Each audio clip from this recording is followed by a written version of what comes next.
welcome to Dopey, the podcast on drugs, addiction, and dumb shit. And my name is Dave, and it's kind of like I'm over the moon. We have a superstar, a film superstar, a television superstar, a junkie superstar, but most importantly, a recovery superstar, Danny Trejo. Welcome to the show. What's up? Thank you. Thank you so much, man. Dude, I got your book. I have it here. I read it from cover to cover. I watched your documentary, Inmate One. I heard you on Howard Stern. I heard you on DJ Vlad. I'm moved to pieces to have you on the show. So thank you so much for coming through. Yeah, thank you, man. I love Howard Stern. I live for Howard Stern. I live for Howard. He's my hero. And it's funny, when we wanted to do the show for years and years, my partner Chris, who wound up dying, he's from Boston, but he did some time in LA. He like did 2 years in prison in LA, and he was not built for it. And we always imagined you coming on the show with Chris and getting into it around prison in Los Angeles, but unfortunately it didn't get to happen. Your story is so crazy. You came up pretty hard in Pacoima, which I know from La Bamba, from Richie Valens. Yeah. And man, that movie affected me. And when I started reading your book, I can imagine it just from the movie and the story of Richie Valens. And it said, what you said in the book is you started smoking weed at 8. Is this possibly true? I had an uncle. I had an uncle turn me on to weed when I was 8 years old. So, and it's funny because I never thought I was like child abuse. I never thought it was abuse. And then somebody said, well, don't you think giving weed to an 8-year-old is abuse? I said, I thought it was sharing. You know, I didn't know. It was, I didn't know it was abuse. Yeah. Would you say it's abuse now, though?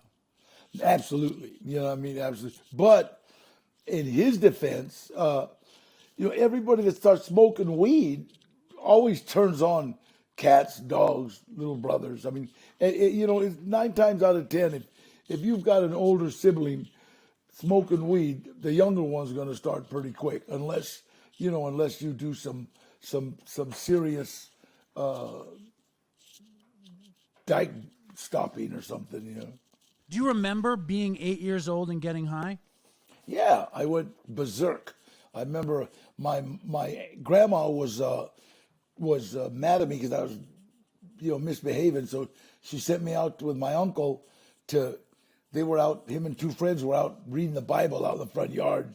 And when I walked up to them, I could hear, and so, they were smoking weed and looking at the pictures in the big red Bible, and they just said, all I heard was, let's get him loaded. And,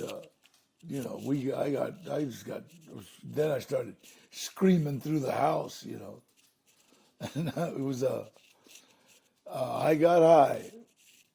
And your Uncle Gilbert was your hero, right? Oh yeah, he was the guy. I'm still in love with him. He passed away 20 years ago. I'm still in love with him. He was awesome. And taught me everything I was supposed to know when, growing up the way I grew up. And when you grew up, because you were a fan of cowboy movies and stuff, and he was obviously a criminal, did you not make the connection that maybe he wasn't a good guy, or were you like, fuck it, he's so cool, he's a good guy? No, it wasn't that he was a good guy or a bad guy. It was like he was just my dad, and his brother, they came from a family of 11. They had 11 kids. So, but he was the youngest. So it was kind of like they were all tired of having kids now, and so me and him he was only 6 years older than me. So he was my uncle, but we became like brothers. Nobody had enough time for me, but he did. And nobody had enough time for him too, right? You're right. You know what I mean? And so we were like, and so it was kind of like, that's the one thing that I always have for my kids is time. I don't give a shit what I'm doing. Nothing is more important than me having time for my kids. And my mom, she was obsessed with making sure the house was clean and everybody got fed and everybody's clothes were washed. And my dad was, he was obsessed with making sure he got a pickup truck and a camper and a Cadillac and a home, and Gilbert, he was just cool, we were just, we got time for each other, and that was the biggest thing in my life, is somebody had time for me. No, I get it. And also, I saw pictures of him. He was obviously a super cool guy. It's like obvious. He was awesome. Just to look at him, you get the picture. He was just sweet. Yeah, and so and you did dope for the first time at 12, which is like the craziest thing, from an old glass syringe that your grandfather used for his diabetes. Which is incredibly cinematic and crazy. And you wrote something in the book that I want to read because I think the audience is going to really appreciate it. I'm too excited to have you on the show that I'm not as professional as I'd like to be. Here we go. Bam. When it hit me, the boogeyman was gone. The boogeyman was that feeling of regret about the past and fear about the future. Like a lot of addicts, I was full of myself while at the same time exploding with self-hatred. I'd feel remorse, then fear, then anger, in that order. And sometimes I'd move through the first two in less than a second. My anger turned outward to blame. I would blame outside people, places, and things for the fucked up state I found myself in, never once taking a hard look at myself and taking responsibility for the situation I was in. All of these conflicting feelings would overwhelm me, and that's where heroin stepped in. Heroin was my escape hatch. It had been ever since I first used it at 12 to avoid the anger in my house. What a powerful way to describe addiction in general, but heroin specifically.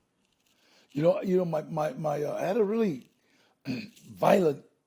I mean, we were like 7 brothers, and so competition, being tough, that was part of it, and then it's like, I can remember the women didn't work. The women, they were kind of subservient.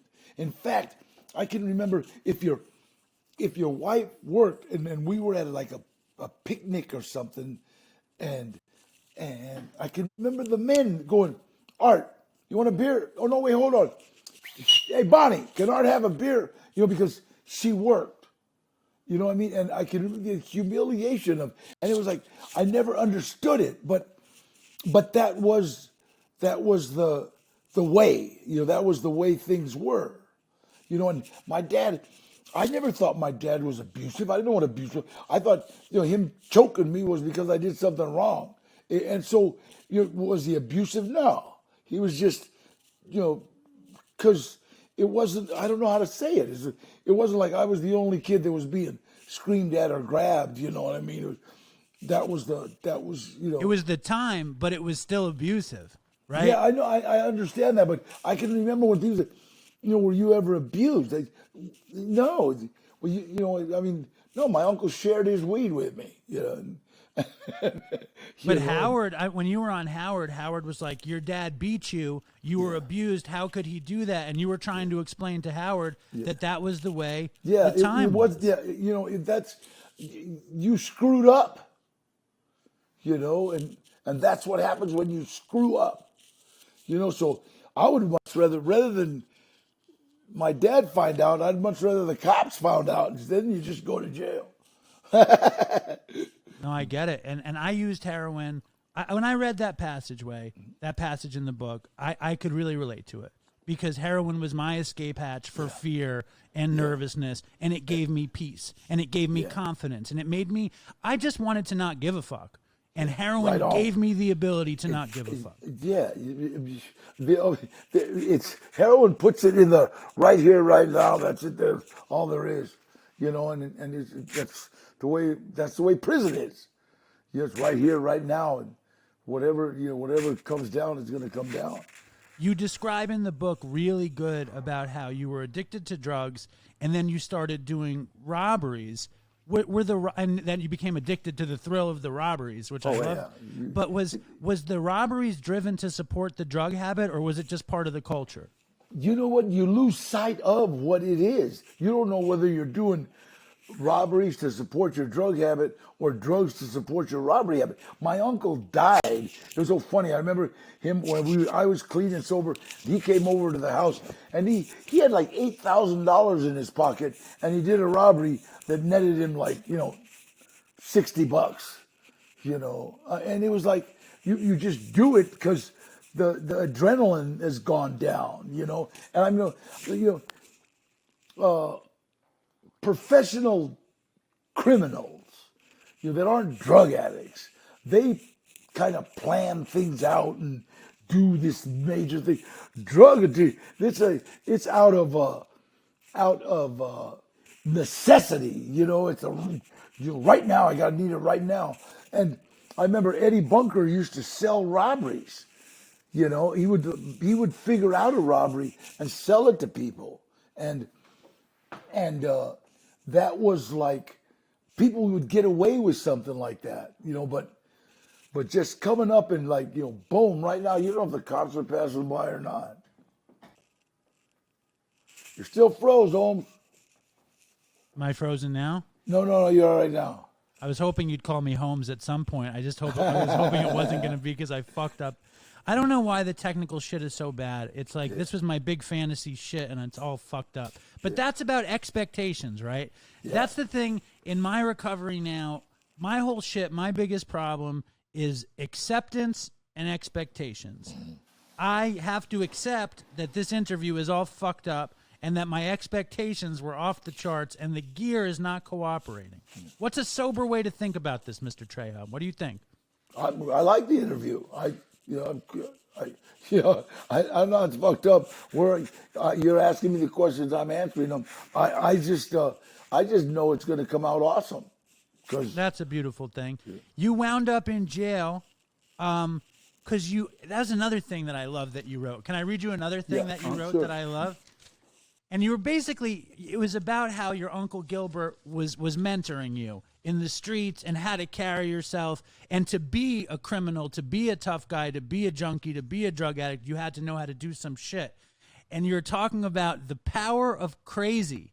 And you say, that's the power of crazy. That's the power of being willing to go to a place unimaginable to your foes. But that kind of power comes with a cost. By exercising it, you reveal to the world the only place you belong is a state penitentiary. And do you think that's an addict thing, like the power of crazy, or is it a street thing? No, or both? It's definitely both.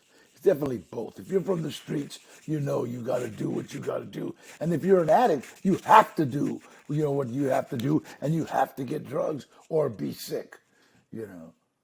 And how bad was your heroin habit before you went in? Well, I got to tell you something. The worst one I ever had was in Soledad State Prison. I mean, we had a little protection ring going. We were protecting this kid whose father used to build airstrips for the cartels, and he would build them. He had a construction. He would just go in a federal, just make a airstrip in one day. They'd land that night, and bam. And so we were protecting his kids. So we had a free run of dope, and we had so much dope. We were giving dope away instead of dealing, and we still dealt, but I think that's the worst habit I ever had, and that was one of the worst habits I ever kicked. I kicked it in the hole, and I think people think that, wow, if I only had all the heroin I'd be. It doesn't matter. It doesn't matter. You can have all the dope in the world, and all it's gonna do is kill you. And now they're cutting that shit with fentanyl, and they're just, you're just dying. And every shot, you don't know whether you're gonna die or not. Totally. I mean, it's funny because, like, I can't even imagine that your worst habit was in prison, where you have so much access. Is that common that somebody? Because, like, in the street, how much can you really get? But when you're in prison, you're protecting people. I remember you were working a gym near the loading dock, so you had access to everything. Is that common that people can get a worse habit inside than out? Well, you know what? Yes, and no. It depends on whether you grew up in that prisoner, I mean, grew up in that genre or not. It's like the kid in college that has been there 2 years can really knows how this thing goes. You know what I mean? Well, the guy that's been in prison most of his life, growing up, it's like, he's got friends that work over here and friends that work over there. New kid coming in, got a tough road to hoe. Definitely. And I want to hear the story about how you got clean, but first I want you to tell the story about you and Dennis in the street before it all went down. You know, like you get out of jail and you run into the white boy Dennis, right? Yeah. And you're doing. Dennis was almost like, he looked like a little surfer kid. You know what I mean? And I met him on my way back to a halfway house in the middle of the night. I was drunk, and I'd been sober about 100 days, I think, or something, almost 30 days. No, I'm sorry. I've been sober 29 days because I realized I'm not an alcoholic. I'm an addict, and so I went into a bar. I'm on my way home, and I see Dennis. I don't see him. I see this car coming down, just crashing into the curb, and he stopped and he starts screaming about the cops are after me, they're after me. And so I could tell this kid's, he's hallucinating. Dennis, what's up? And Danny, Trejo, oh man, Trejo, let's get in the car. And he's peeled all these pills, Red Devils on the car. He had a white tuck and roll carpet. So I had this beer, so we're like taking pills and drinking beer. And that was a Friday, that was Friday night. And Sunday, we ended up crashed in North Hollywood Park, and Dennis kept yelling, get the guns, and I look around and there's a shotgun and a pistol in the back seat, and I said, oh shit, that's definitely a violation. I'm on parole and I'm in a halfway house, and then he says, I go to get those guns. He goes, no, the ones in the back, the ones in the trunk. And I thought, oh, shit, I'll go with that. He got like 4 different guns in the back of the hand grenade. Got them, and we're like, okay, now. So we start running down Magnolia Boulevard, and we're going to a guy named Richard Berry's house, and he's a drug connection, and we traded a bunch of guns for some dope, some heroin, and we were off and running then, and when we got arrested, I sold 4 ounces of pure sugar to a federal agent. And when you say pure sugar, you mean pure sugar. Yeah, Bunko. It was Dennis Sales. had a dude, right? He Yeah, had a dude. Dennis brought this guy, and I didn't like him, and I knew it was fishy, but, so I sold him the sugar. I figured, kid, what the hell, I can't get in trouble. And, but, God, man, 2 hours later, when the guy came back screaming, "Where's my money?" It was the Fed, and they beat me all the way to Federal Building in North Hollywood, all the way back. And I remember seeing Dennis in jail like 2 or 3 times, and I knew we were okay. We went to the attorney room. I didn't see him, and that scared me, And the next time I saw him, he was talking to the feds when I came out of the holding tank. And he just kind of said, you have to say we sold him sugar. You have to plead guilty to a sale and loot of narcotics, or I'll testify that we sold him heroin. And you knew that the jig was up as soon as he did that. You knew you were fucked when he did that. I tried to kill him, but I didn't. And I was just angry, and I went to prison, and I almost felt sorry. The feds used him for almost all the time I was in prison, and he was later found dead, overdosed, and that was, I didn't do it, so, but it was just a sad time. I think we were in the midst of the end of the Dennis story, and I asked you if you were sober when you saw him in the end because he wasn't, and he was dying. No, he was dying, yeah. And you know, it's like I swore to God I was going to kill him, you know. And when I picked him up and I seen that he was killing himself, it was like I just dropped him off. You know, I said, you know, Dennis, call me if you want to get clean. You know, that's all I could say. I didn't know what else to say. You know, and he had that flesh eating shit. You know, it was like just really, you know, it smelled like rotten meat. And this was a handsome kid. This was like a, you know, like he was just like a little surfer pretty boy. You know, and it was just sad that. The craziest thing to me is that, like, I understand why you would have hated him for what happened, but if that shit hadn't happened, you definitely wouldn't have gotten clean the way you got I'd have been clean. dead. I'd have been dead. I was begging people to kill me. Yeah. So I'm scared. Like, I'm sure you have to get off this thing in a second. We only had 30 minutes, and I used half of it fucking up the connection somehow. So you want to tell the story of how you got well? Like, how did you get off dope? Well, you know, first of all, you know, I got arrested. That got me off of dope that time. And the second time, I mean, the last time when I was in the hole, there was a riot, and I went to the hole, and I was in the hole, and that was that, and I knew that I was either gonna die in prison or I was gonna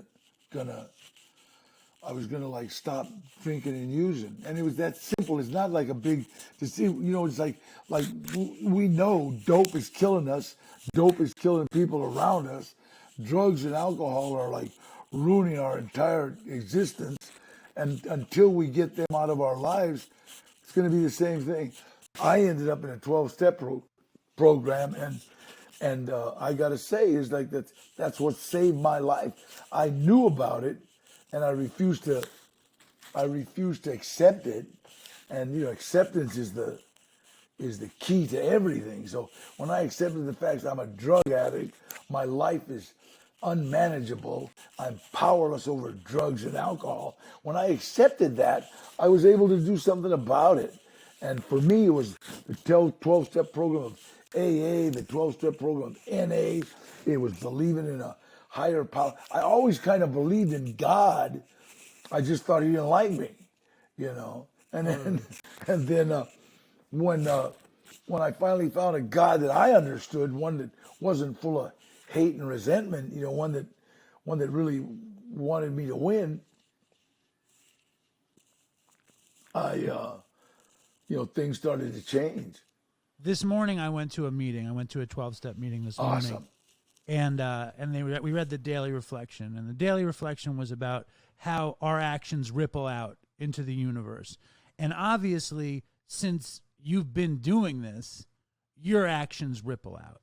You know, and it seems your whole movie career, like, we didn't get to talk about all the movies you've been in. Obviously, you've been in a million amazing movies and TV shows, and I'm a great fan of your work. You know, your acting work, your movie work. But when I read this book and I read what you went through and I read what you do for other people, I'm such a fan of that work. When you got involved in working in recovery, like, why did you not stop doing that work when you're making money in movies and stuff? Because that work is part of my life. I still work for Western Pacific Rehab, Western Pacific MedCorp, and they, you know, we help detox heroin addicts, and I do a lot of administrative. We go to Sacramento a lot and Washington a lot, and start working with senators and stuff about passing stuff to, like, you know, hey, let's get drug addicts in treatment rather than in prison, you know, because prison does nothing for a drug addict, nothing. And you know what? If they took away, if they took out all the non-violent drug addicts out of prison would drop like 70% or something. Right. You know, because there's guys in prison for possession, guys in prison for, you know, paraphernalia. And it's like, wait a minute, man. These guys they're not criminals. They're addicts. You understand? And it's a disease. You know, they're afflicted with this disease of addiction. You know, and it's hard to make the government understand that. Of course. When your kids showed up with problems, with the same disease you and I have, how did you deal with it as somebody who's supposed to be able to deal with it? You know what I mean? You're like, what do you do? I have two kids. I have a 3-year-old and an 11-year-old, and my 11-year-old is showing signs that remind me of me, not drug addict me, of little kid me, and it still gets me a little worried. For me, I had this unbelievable support system, okay? This unbelievable support system around me. Because a lot of times your kids can't hear things from you. You know, I took my kids to meetings so much that when my son smoked weed for the first time, he said, "Dad, I felt like I slipped." You know what I mean? You know, and so they knew about it. So when it came time for them to, when they were at the end of their stuff, they knew who to call, where to go, you know. And Mario Castillo, I always think God has I met Mario Castillo in 1991. You know, my kids were babies. And I was doing a movie called Blood In, Blood Out in San Quentin. He was in San Quentin, right? And we became friends, and he came out and started working in drug abuse and stuff. 10 years, 15 years later, when my son was using dope, I couldn't find him. I'd call Mario, hey, you know what? See if you can't find my cat. Don't worry. I'm worried about him. And Mario would find him, you know. And my son says Mario saved my life in his pitch, you know. And it's amazing. It's amazing how a connection you made in this weird random spot becomes the lifesaver down the road. And it's like you can't take anything for granted. I just heard David Crosby on the Howard Stern show like this week, okay? And Crosby, like, he said, and I love David Crosby, and I'm not talking shit about his program or not program or whatever. He said this weird thing that I never heard anyone say, and I wanted to run it by you. You have 53 years clean, okay, right? And sober. He said, I knew I could smoke weed when I stopped having drug dreams. He said, when I stopped having drug dreams, I knew I was safe to smoke pot again. What do you think about that? You know, my head can tell me all kinds of stupid things. And it's like every time I go out the backyard and I start working in my backyard and it's a hot day and I start to sweat, in the back of my mind, I hear this song, Budweiser, la cerveza más fina, blah, blah, blah, blah. And it's like, would a bud go good? You know, it's like, I am drug and alcohol free. And you know what's like, and let me tell you something, I know I can't smoke weed. Do you understand? It's like, I know that for an absolute fact. Are you still there? Yes. Hello, he froze again. Motherfucker. Oh, we got time. Try to get in there. Can you get me? Yeah, now I got you. I'm so... And you know what? I know I can't smoke weed. Yeah, me too. Because weed doesn't do it. It's like weed gets me like, okay, now I'm high, giggly, wiggly. Let's eat some chips. And then, you know, why don't we try some heroin? You know, I mean, it's like... And so, you know, it was funny. It's like I spoke at a meeting where there was nothing but convicts on their way out. And I said, hey, they're getting ready to legalize weed. And a bunch of guys cheered. And I said, let me tell you what insanity is. Insanity is doing the same thing, expecting different results. Now, out of all you guys that just cheered about weed, how many of you started with weed? All of them did. All right? Yeah. I said, where'd you end up? Is in the pen. Okay. Insanity is thinking you can do it again. You know, and it's like, I know it. You know, I can't do it again. No, I get it. I have this weird bullshit jealousy. I love David Crosby. I have this weird bullshit reservation about being able to be an old stoner one day in the back of my mind. And it's fucked up, you know, but I still do everything. I know that I can't smoke weed like not alcoholically. I know that if I smoke weed, I'll smoke weed alcoholically. And I'm sorry this thing has been so botched up. I don't know. I blame you, but I'll blame myself. I'm sure it's my fault that the connections have gone so badly. You're a miracle. I don't know when your next fucking interview is. Do you have a couple more minutes, or should we say goodbye? All right, nice. When you start becoming this this film star, and you have to play this bad guy, when in reality your whole life is the next right thing, how do you align those two things? You know what I do? It's I got to tell you this. Is a director once asked me, Danny, how do you go from being insane killer to playing with your kids? I've watched you do that over and over again. I says, because I'm not that guy.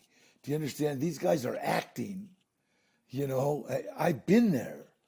You know what I mean? I've been there. I don't like that guy anymore. So God killed that guy. So when I have to go back there and do that, it's like I don't stay in character. I think that's silly. I get out of it and go grab a kitty or something, you know. And absolutely. I think, and you described something else in the book where you talked about where Gilbert gave you a gun and said, rob me. You know what I mean? Yeah. Like it was your first acting lesson. And you're like, give me all your money, or whatever the case may be. Yeah. And you realize that you had to put on this role. Like, where does like when you know you're not doing it and you're playing with your kids and you're like, I'm done playing. But when you're doing it in the street or you're doing it in prison, is there a piece of you that says, I know I'm not, this is not me, or are you 100%? No. When you get to the streets now, then all of a sudden that is you. You know, you become that maniac. It's like the psychopathic trait that we all have that is dormant starts becoming real. You know, so I don't like playing those roles. I know how to do it, but I've done them. I've done some of them to where afterwards I go to the bathroom and throw up. You know, because it's like it's purging that guy out of me again. You know, I mean, if you've been in a fight and you're trying to bite somebody's jugular vein, it's like you have to get to a place in your head that is not healthy. I don't know. Yeah, yeah, it's not healthy. You know what I mean? But you know, it's so funny. It's like everybody's like, well, you don't fight fair. I've never heard such a thing. Stupid. There's no such thing as a fair fight. Get a boxing ring, you know, right, and then use the elbow. Right. I mean, I think for me, like, I never did real time. I did holding nights in fucking New York City. I never did real time.